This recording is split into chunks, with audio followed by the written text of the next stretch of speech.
In Building the Skyline, Jason Barr takes the reader through a detailed history of New York City.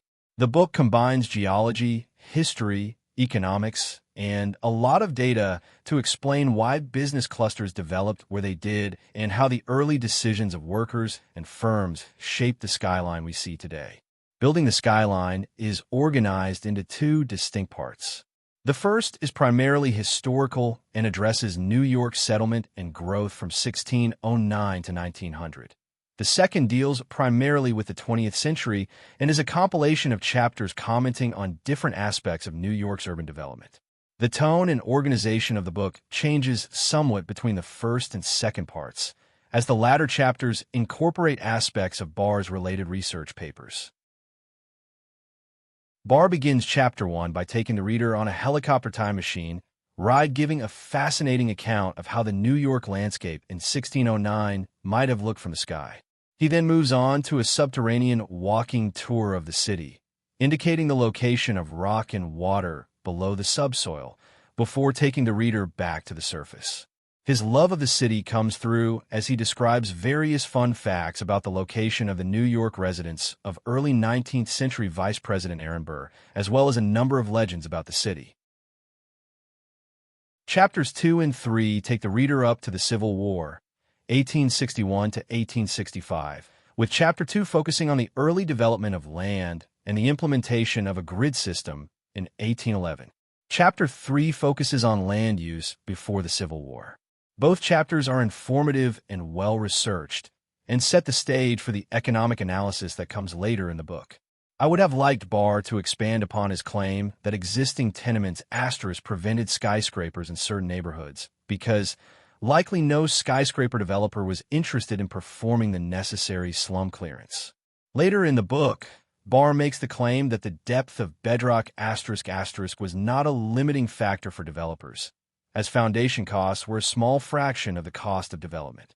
At first glance, it is not obvious why slum clearance would be limiting, while more expensive foundations would not. Chapter 4 focuses on immigration and the location of neighborhoods and tenements in the late 19th century. Barr identifies 4 primary immigrant enclaves and analyzes their locations in terms of the amenities available in the area. Most of these enclaves were located on the least valuable land, between the industries located on the waterfront and the wealthy neighborhoods bordering Central Park. Part 2 of the book begins with a discussion of the economics of skyscraper height. In Chapter 5, Barr distinguishes between engineering height, economic height, and developer height, where engineering height is the tallest building that can be safely made at a given time. Economic height is the height that is most efficient from society's point of view, and developer height is the actual height chosen by the developer, who is attempting to maximize return on investment. Chapter 5 also has an interesting discussion of the technological advances that led to the construction of skyscrapers. For example, the introduction of iron and steel skeletal frames made thick, load-bearing walls unnecessary, expanding the usable square footage of buildings and increasing the use of windows and availability of natural light.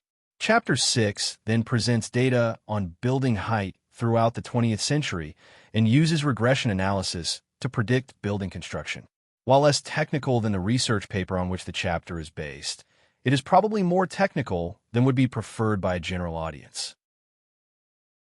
Chapter 7 tackles the bedrock myth, Q36, the assumption that the absence of bedrock close to the surface between downtown and midtown New York is the reason for skyscrapers not being built between the two urban centers.